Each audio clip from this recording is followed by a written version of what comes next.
Sadly, this show is going to be relevant today, but also probably in 20 years and 50 years. Everything sounds a bit more evil when you do it in a very, very strong English accent. I would have been really disappointed if we didn't finish the story on hope. I didn't want to f it up, and it took a couple of takes. It's really about kind of the courage of ordinary folk.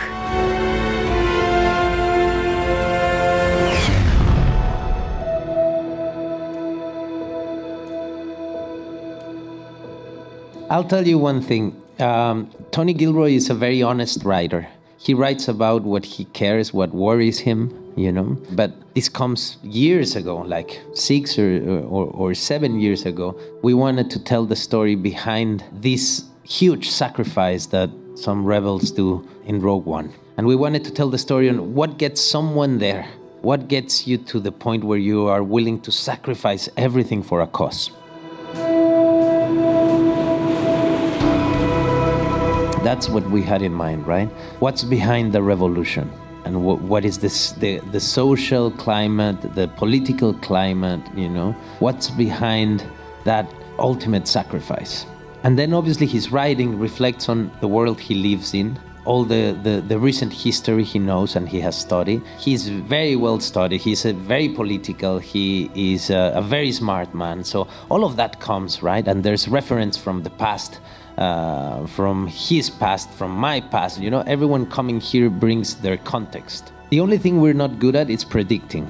You know, we never sat down to say, like, where is going to be the world in 2025, so this is relevant then. We wanted to make it relevant for us while we were doing it, you know. And what is the problem with us? That we don't learn, that we tend to make the same mistakes over and over and over. It seems like history just repeats. We don't seem to learn. Sadly, this show is going to be relevant today, but also probably in 20 years and 50 years. And it was relevant definitely 20 years ago.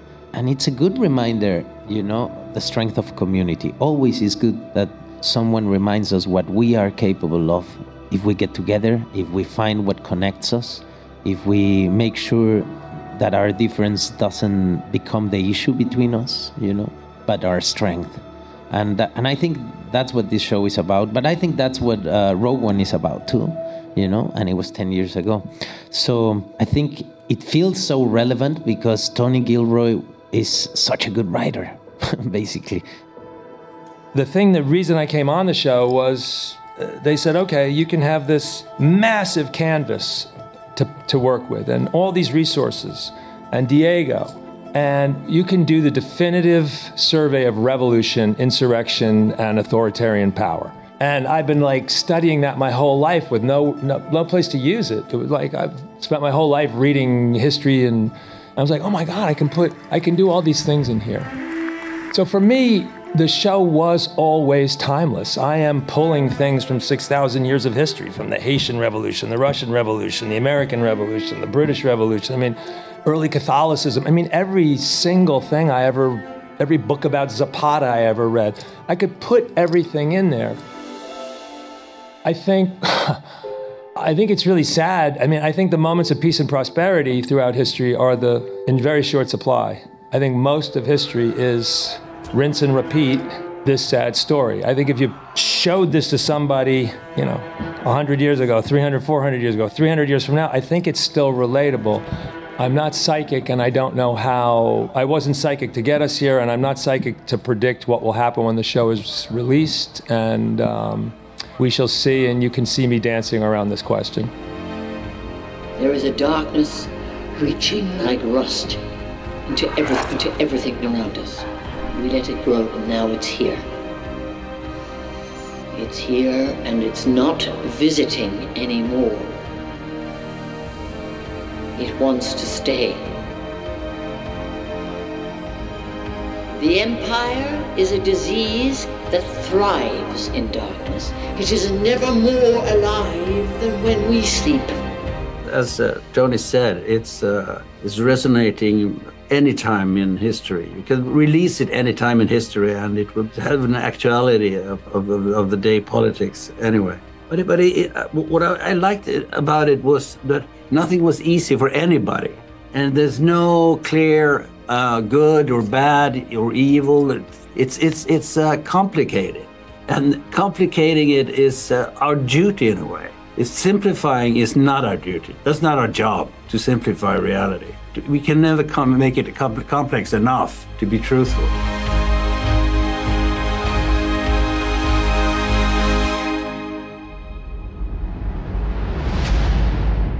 There is one thing about this show, and I know you'll be talking to more of the cast of the show, and you'll see that everyone is so pleased as an actor because the show doesn't judge you, you know, as a character, I mean. It just exposes a reality, and there's reasons for everyone to be where they are, you know. This is about a revolution, but we get to see both sides of the equation. And we learn about these characters, and we have the patience to go into their intimate world and understand what moves them. So this show lives in the gray areas, you know. It's not about good and bad people, you know. It doesn't simplify the world like that, because it's not like that. Because everyone has a reason, you know. And this is a show that exposes something happening without making any judgment. And that's also really cool, because as an audience then you can swim around and choose what story you want to be part of, you know, or which part of the story you want to connect with. It doesn't tell you this is the good ones and you have to care about them. And here we understand what Cassian meant when he said, "We've all done terrible things on behalf of the rebellion." I mean, that line from Rogue One, now you have images. Now you go like, oh, he meant that.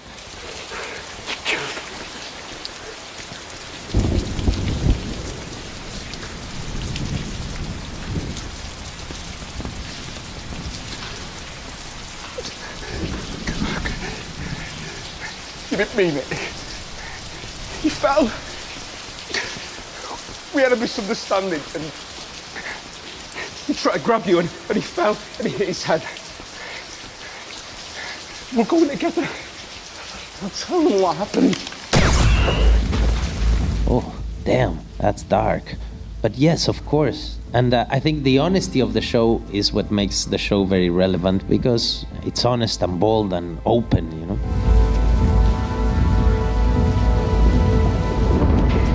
Diego, his inner goodness is inescapable. Like, no matter when he's killing the cops or whatever he's doing, no matter what he does, no matter how venal it is, or no matter how ugly it is, you always feel that there's this little bit of a halo that's still burning inside him. That's really helpful. He manages to keep marching forward and yet keep a little bit of chaos in there all the time as well. And I think we're fascinated by chaos and characters. And I don't know, some of it's magic too, right? Now, the group in this room is of this moment the tightest of closed circles. Any security violation will be brought to the Emperor's personal attention. Of course, you're perfectly placed to answer this because you're respectively American, Australian, and Irish, of course. So why is it so extraordinarily fitting that in this Star Wars universe that the really evil people are fitted with British accents? The Empire, darling. Yes. Everything sounds a bit more evil when you do it in a very, very strong English accent. Turn out the lights. Because I tried to do it in Irish initially when I got the scripts, and I rang Tony and I was like, this just is not going to work. They're not going to have an Irish woman in the Empire. I'm sorry, we just don't sound evil enough. And then we tried American and it didn't work, so we all fall back on the British. And there's a historical reason for it too. Typically, we're talking about American films, and you know, the villain would be played by the heavyweight actors, and they tended to be Brits and whatnot, so you had an English, people, you know, you had your Vincent Prices, etc., etc. The lakes and ponds became black and stagnant, and the land withered as before a plague. You know, Peter Cushing, etc., etc. We will deal with your rebel friends soon enough. Yeah, Ian McDiarmid. Yes, the mighty. Yeah, the mighty Ian. In time, you will call me Master. At last, we will reveal ourselves to the Jedi. At last, we will have revenge. The Rebel Alliance is too well equipped. Yes, my lord. Intensify the forward batteries. I don't want anything to get through. Where's my air wing? It was easy last season to talk about the Empire as being, oh yeah, we want to be in the Empire. It was kind of, there was a little bit of campery to it in a way. Yeah. This season, that's all gone. It's really gone. It's not camp anymore. Yeah. The rebels are finished. I think Fiona doing her own accent as Cassian's mother was so inspired. It was so beautiful to have an Irish woman being the leader of that, like the start of his rebellion. People are standing up. I felt very, very proud, but I'm really enjoying, mincing about as a terribly posh English person. What are you doing, Mr. Karn? Cassian Andor is a murderer and a threat to the Empire. I have been trying to find him. And then Genevieve, obviously, is also Irish. The Public Order Resentencing Directive is the next step on an all-too-predictable march toward complete, unchallenged authority. This year, of course, is the 20th anniversary of Revenge of the Sith, which, Genevieve, that was your first, dabbling with the role of Mon Mothma. Of course, a lot of those scenes ended up on the cutting room floor. Luckily, we got them on the DVD, so we could watch them and see you really, excel in this role already 20 years ago. We are not separatists trying to leave the Republic. We are loyalists trying to preserve democracy in the Republic. I can't believe it has come to this. But I can imagine that there wasn't part of you that imagined way back then that you would get to really delve into this character and to such an extent, to such a degree in so many television shows, and especially in Andor so many years later. Yes, it's been such a surprise, a continuous surprise, and I could have never known, and I could have only have hoped for what she has become in season 2 of this. And I think, once again, that's about Tony writing and him allowing and creating story space for not just Mon Mothma, but many, many different rich female characters. Clea. Yeah. Yeah. Bix. I mean, yeah, he's done a wonderful job of giving us, life. For me, one of the most important moments for Mon Mothma, and I think what I enjoy seeing as a woman watching art on screen, is the power of a voice. The monster will come for us all! The idea that Mon Mothma can be powerful with the use of her voice. She doesn't pick up a gun, she doesn't fight.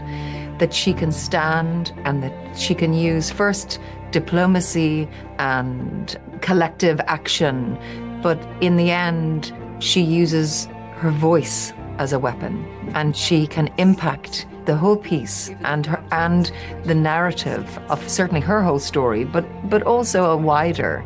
She has a really wide-reaching impact, and I think it's wonderful to play a female character who has that. You wanted to lead. This is what it comes to. Yes. For me, Vel is the vulnerability, but the tenacity to keep going.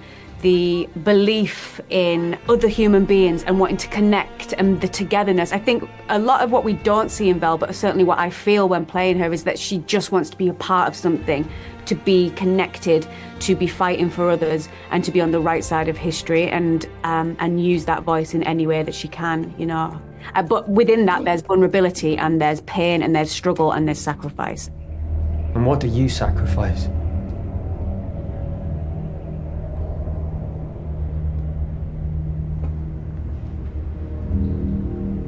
Calm. Kindness, kinship. Love. I've given up all chance at inner peace. I made my mind a sunless space. I share my dreams with ghosts. Stellan, a question for you. I just want to rewind the clock just a little bit to the first season, and your absolutely stunning monologue in that season. And I know you talked before about, wanting to do 10 takes to get it absolutely right, but I just wanted to ask, is it easier as an actor to memorize and deliver, these sorts of monologues, these lines, when they're this goddamn well written? It's not. I mean, I always have problems with remembering lines, especially now since I had a stroke a couple of years ago.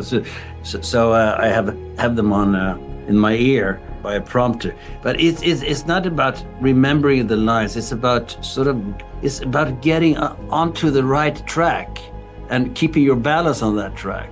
And you can come in and you can, in the first line, you can be on I'm on the wrong track, and then it is, and you can do it over and over again, and then suddenly you're on the right track and it works. But I was very scared to do that monologue because it was so good. I didn't want to f it up, and it took a couple of takes. And you didn't f it up. The ego that started this fight will never have a mirror or an audience or the light of gratitude. So what do I sacrifice? Everything! What makes him tick, he's got one goal, and it's the revolution. It makes him tick more than anything else. It's almost impossible to judge what is too far, because every revolution has also sacrifices. And he has his idea of how to make this revolution be realized. But who will die? He will sacrifice anybody, including himself, to reach his goal. We know that there's a raid planned on the power station at Spellhouse. If Krieger attacks, they'll be waiting. And if he doesn't, they'll know something's amiss. They'll be slaughtered. You can discuss whether it was right or maybe it wasn't right, and maybe they should have instead not have a revolution. You know, so there's a lot of difficult moral questions. It's got nothing to do with wrong or right or bad or evil. There's no dime kind of psychology behind it, and it's not interesting to find it. It's not sort of he's invested because of one traumatic experience and then he gets invested in it. People don't work like that. People are very complicated, and it is some things that triggers for one person a dedication to the revolution doesn't trigger it for someone else. The Empire cannot win. You'll never feel right unless you're doing what you can to stop them. You're coming home to yourself. You've become more than your fear. Let that protect you. Thank you.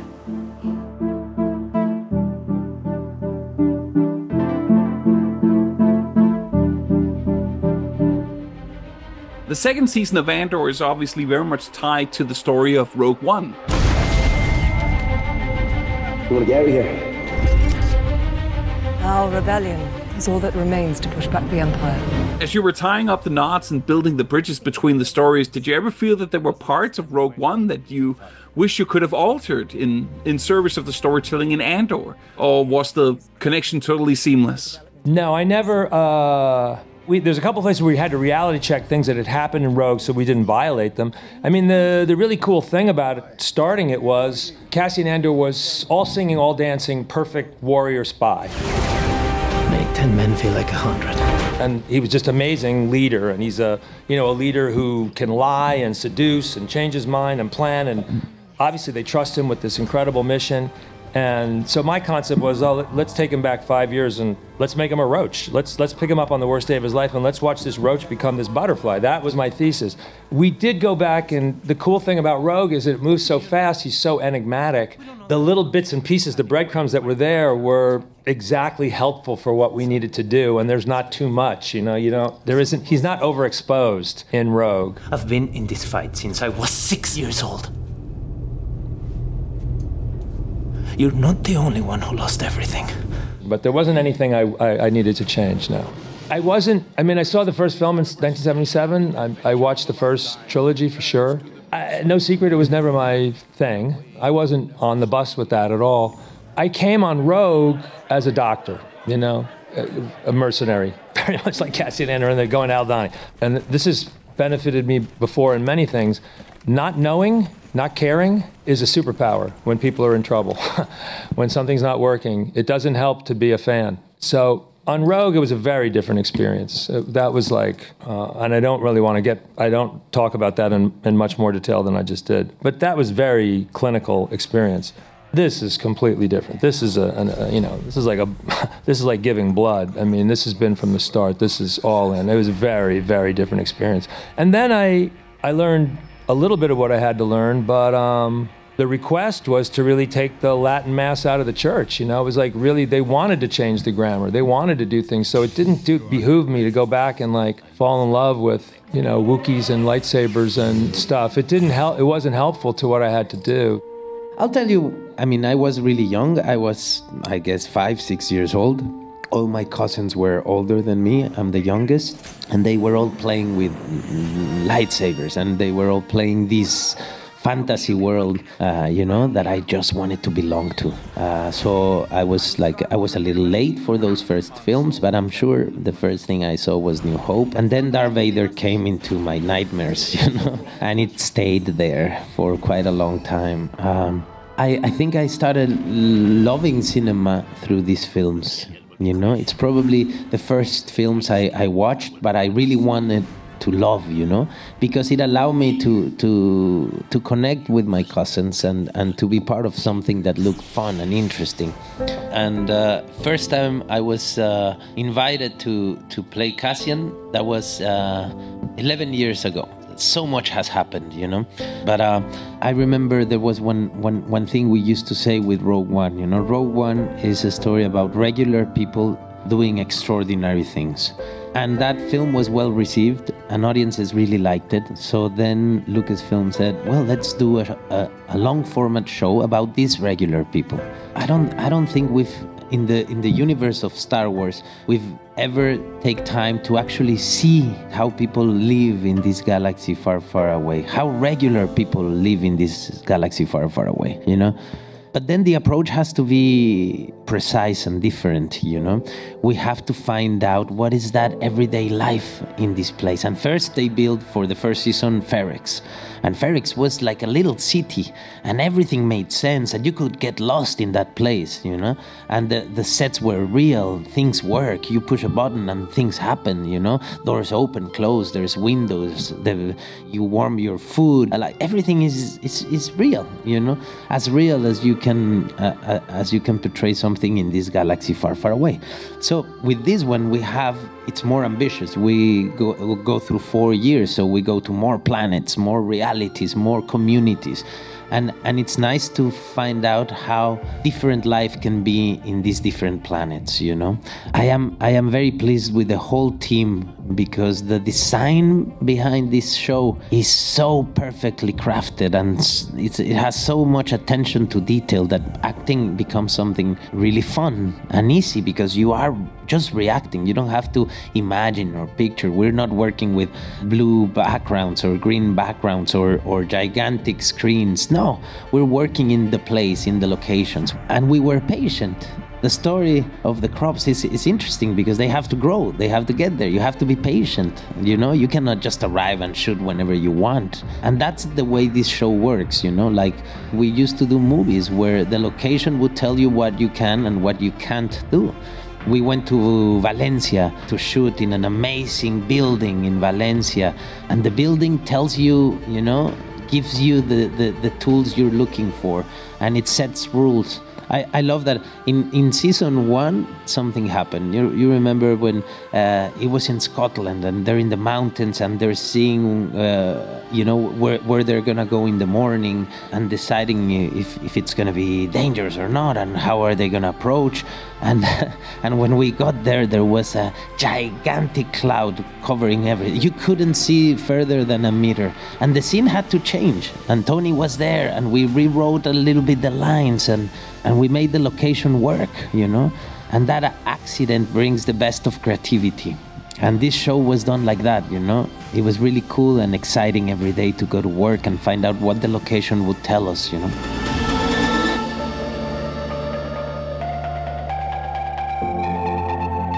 There is no way we could make 5 seasons. It would take 15 years. He'd be a 60-year-old man there was no way that we could do more than we have done. And if the show is good, it's good because we always had an ending.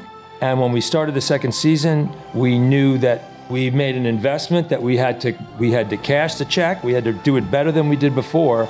This makes it worth it. But we also knew that we were sprinting and finishing, and we were going to pour every single thing we had into that. And I'm not sure the show would be as good if it was open-ended. I don't think it would be.